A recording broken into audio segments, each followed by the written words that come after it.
So, how do you know if your transmission is failing? Well, a healthy transmission shifts smoothly, like butter.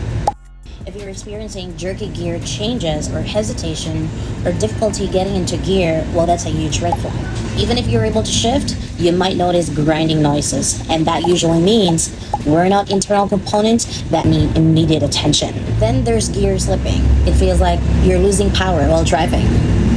The engine revs, but the car doesn't accelerate properly. That's your transmission struggling to stay in the correct gear. And don't forget the smell. Burning smell or bitter odor could mean overheating transmission fluid, a serious issue that requires urgent repair. You won't just smell the problem, you'll hear it too.